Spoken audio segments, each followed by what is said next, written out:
बोला बोला आज तुम्ही भेट घेतली मुख्यमंत्र्यांची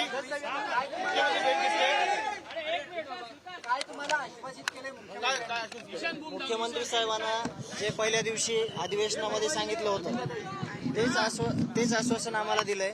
आरोपी कुणालाही सोडणार नाही. जे आरोपी आहेत त्यांना सजा भेटणार आहे. महाराष्ट्राला एक उदाहरण भेटणार आहे याच्यातून की गुन्हेगाराला इथं माफ केलं जात नाही आणि तसं आश्वासन आम्हाला त्यांनी दिलेलं आहे. आज तुम्ही काय निवेदन दिलं? आज तुम्ही कसं निवेदन दिलंय? आम्ही चर्चा केली आहे, निवेदन नाही दिलं. आम्ही अगोदरच साहेब आपले आमदार साहेब सुरेश अण्णा वगैरे ते बोलत होते. आम्ही चर्चा केली त्यांच्यासोबत ह्या सगळ्या प्रकरणाची आणि आमच्याकडे काही ज्या गोष्टी होत्या ऑफिशियली त्या आम्ही दाखवल्या आणि त्यांच्यासोबत चर्चा केली. आम्हाला न्याय पाहिजे. मग ते कसा भेटतंय ते साहेबांना सांगितलं आम्ही की आम्हाला न्याय द्या.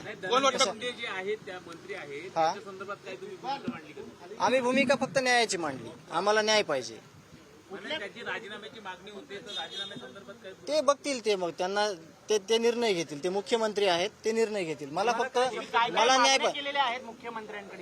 निपक्षपातीपणे हा तपास झाला पाहिजे. त्यांनी हो बोलले. त्याच्यानंतर ह्या गुन्ह्यामध्ये कुणीही असलं, किती मोठं असलं तर त्यांना 100% ह्याच्यात शिक्षा होणार हे त्यांनी शब्द दिला. नाही सांगितलं.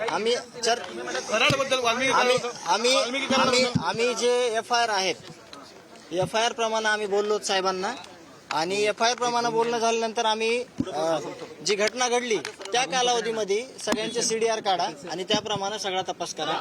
सर वाल्मिकी कराडबद्दल काय बोलतात? वाल्मिकी कराडचं काय रोल आहे? काय वाटतं? आम्ही अतिरिक्त पुरावे दिलेत का जे या प्रकरणात जोडले गेले होते?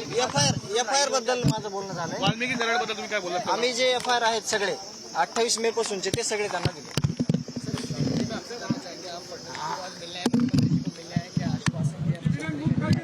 तो सबको सजा मिलने वाली है. जिसने भी ये गुनाह किया है, जिसने भी हत्या की है उसको